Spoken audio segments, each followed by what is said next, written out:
Hello बच्चों, welcome back to our channel easy way to study. बच्चों, आज हम आपके लिए लेके आए हैं क्लास 7 की मैथमेटिक्स सब्जेक्ट की वर्कशीट नंबर 7। बच्चों, जैसे कि आप सभी जानते हैं, सबसे पहले यहाँ पर हमें अपना नाम लिखना होता है और नेक्स्ट फील्ड में हमें अपने क्लास टीचर का नेम लिखना होता है। चलिए देखते हैं अपनी वर्कशीट। उससे पहले बच्चों, अगर आप हमारे चैनल पर नए हैं और अभी तक हमारे चैनल को सब्सक्राइब नहीं किया है तो हमारे चैनल को सब्सक्राइब करना ना भूलें। साथ ही बेल आइकन बटन ज़रूर दबाएं, जिससे हमारी कोई भी नई वीडियो आते ही आपको तुरंत नोटिफिकेशन मिल जाए। और बच्चों, अगर आपको हमारी वीडियोस पसंद आ रही हैं तो उन्हें लाइक करना और अपने फ्रेंड्स के साथ शेयर करना ना भूलें। चलिए देखते हैं अपनी वर्कशीट। आज की हमारी वर्कशीट का टाइटल है लाइंस एंड एंगल्स, यानी आज हम लाइंस एंड एंगल्स के बारे में पढ़ने वाले हैं। Let us observe the letter X. If we extend these line segments then these are known as lines. You find that these two lines cut each other at a point. Such lines are called intersecting lines. बच्चों, यहाँ पे हमें दो lines दिखाई गई हैं जो एक एक्स का आकार बना रही हैं। जब आप इन दोनों को एक्सटेंड करते हैं तो ये एक पॉइंट पर जाके एक दूसरे को कट करती हैं। ऐसी लाइंस को हम इंटरसेक्टिंग लाइंस बोलते हैं। Let us observe the corner of your room. You will find angle between wall and floor is 90 degree. अब बच्चों, आप अपने रूम में एक कोने को देखिए। आप देखेंगे आपकी दीवार और आपका फ्लोर 90 डिग्री एंगल पे जुड़ रहे हैं आके। Hence we can say that if the angle between two lines is 90 degree, then they are called perpendicular lines. यहाँ बच्चों हमें perpendicular line दिखाई गई है। अगर उनके बीच में 90 डिग्री एंगल बनता है तो उन्हें हम perpendicular lines बोल सकते हैं। Do you observe the lines of a page of your notebook?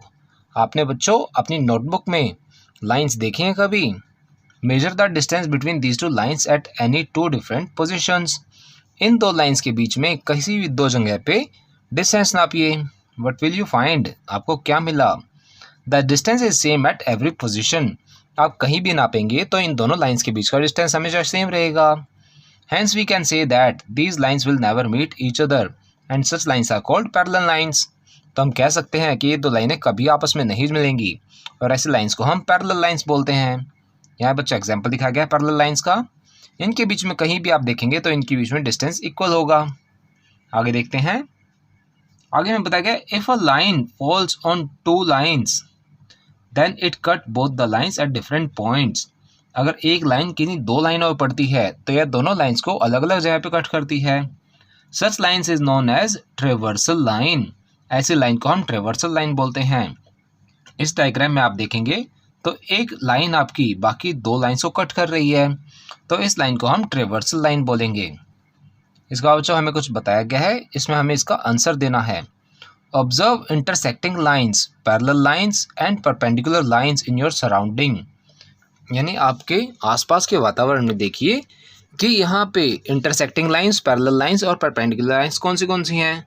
बच्चों, इसको आप देख सकते हैं इंटरसेक्टिंग लाइंस। इंटरसेक्टिंग लाइंस का एग्जाम्पल है हमारी विंडोज़ जो क्रिस क्रॉस फैशन में बनी होती हैं। Next perpendicular lines. Perpendicular lines के लिए बच्चों आप देख सकते हैं एक टीवी की कोई भी दो साइड जो आपस में जुड़ी हों उन्हें देखेंगे तो वह एक दूसरे से 90 डिग्री एंगल पे जुड़ती हैं। सिमिलरली फ्रिज और टेबल, इन दोनों की एजेस भी जो एक साथ जुड़ी हुई हैं वह आपस में 90 डिग्री एंगल पे जुड़ती हैं।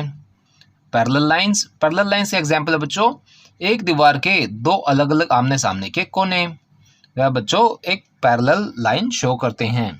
आगे चलते हैं। आगे बच्चों हमें कुछ और लाइंस दिखाई गई हैं। Observe the shape in the following figure where parallel lines are cut by a traversal line. यहाँ बच्चों आप देखिए, यहाँ पे पैरेलल लाइंस को एक ट्रेवर्सल लाइन कट कर रही है और उससे कुछ शेप्स बन रही हैं। यहाँ पे हमें एफ की शेप बनती हुई दिखाई गई है। नेक्स्ट में हमें जेड की शेप बनती हुई दिखाई गई है और इसमें एक्स की शेप बन रही है। अब देखिए इन शेप्स के बारे में हमें कुछ बताया गया है। In F shape angle formed are equal and are called corresponding angles.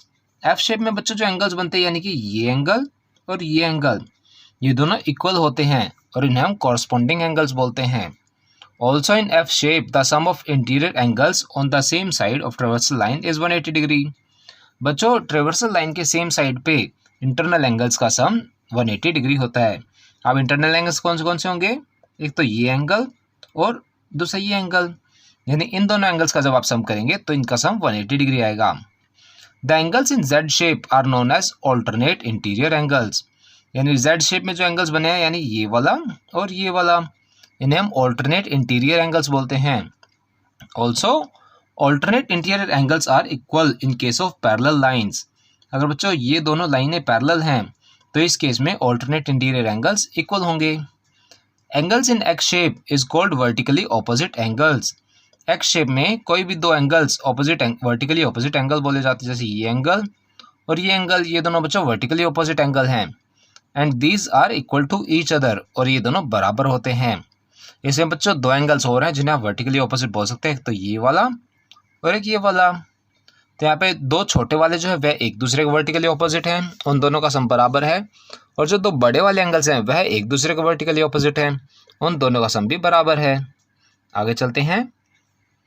इसके बाद बच्चों हमें कुछ क्वेश्चंस दिए गए हैं, चलिए देखते हैं इन क्वेश्चंस के आंसर। फर्स्ट क्वेश्चन कहता है बच्चों, इन द फिगर, यहाँ बच्चों हमें एक फिगर दिखाई गई है।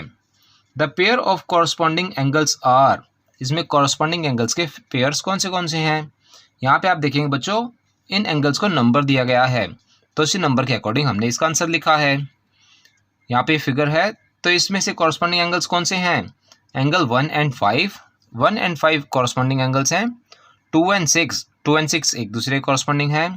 4 and 8 एंड 3 and 7 बच्चे कॉरस्पॉन्डिंग एंगल्स के पेयर्स हैं। सेकेंड हमसे पूछा गया है vertically opposite angles. Vertically opposite angle के पेयर्स हैं 4 and 2, यानी 4 2 के वर्टिकली ऑपोजिट है। 3 and 3 1 के वर्टिकली ऑपोजिट है। 8 and 6 सिमिलरली 5 and 7। इसका बच्चों हमसे पूछा गया pair of alternate interior angles. अब ऑल्टरनेट इंटीरियर एंगल्स बच्चों यहाँ पे आप देखेंगे तो यहाँ पे है 2 and 8, सिमिलरली 3 and 5। अब हमें सिर्फ इंटीरियर एंगल्स बताना है, इसलिए हमने इन्हीं को लिया है। तो यहाँ पे आप लिखेंगे 2 and 8, सिमिलरली 3 and 5। आगे देखते हैं। नेक्स्ट है pair of interior angles on the same side of traversal line. अब ट्रेवर्सल लाइन कौन सी है बच्चों, हमारी ट्रेवर्सल लाइन वो है जो इन दोनों लाइंस को कट कर रही है। अब इसके सिमिलर साइड पे इंटीरियर एंगल्स कौन से हैं, 2 and 5 एंड 3 and 8। तो हमने यहाँ पे लिखा है 2 and 5 एंड एंगल 3 and 8। ये दोनों बच्चों अलग अलग पेयर्स हैं इंटीरियर एंगल्स के। आगे चलते हैं। इसका बच्चों question number 2, in the figure P parallel Q, यानी P और Q दो पैरेलल लाइंस हैं। Find the unknown angles namely ABCDEF।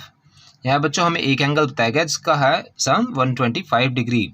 इसके बेसिस पे हमें बाकी 6 एंगल्स के सम निकालने हैं। तो बच्चों आप देखेंगे 125 डिग्री एंड F दोनों एक ही लाइन के सेम साइड पे हैं, तो इन दोनों का सम बच्चों हो जाएगा 180 डिग्री। 180 डिग्री हो जाएगा तो हम यहाँ पे लिख देंगे 125 degree plus angle F equal to 180 degree. इसे हम लीनियर पेयर भी बोलते हैं। तो इससे हमारा F निकल के आ जाएगा 180 माइनस 125, दैट इज 55 डिग्री। आगे देखते हैं। यहाँ बच्चों angle E and angle F बराबर हैं, क्योंकि आप यहाँ पे देखेंगे ये दोनों वर्टिकली ऑपोजिट एंगल्स हैं और वर्टिकली ऑपोजिट एंगल्स हमेशा सेम होते हैं। तो E हो गया 55 degree. Similarly angle E equal to angle A, ये किस लिए बच्चों, क्योंकि ये कॉरस्पॉन्डिंग एंगल्स हैं।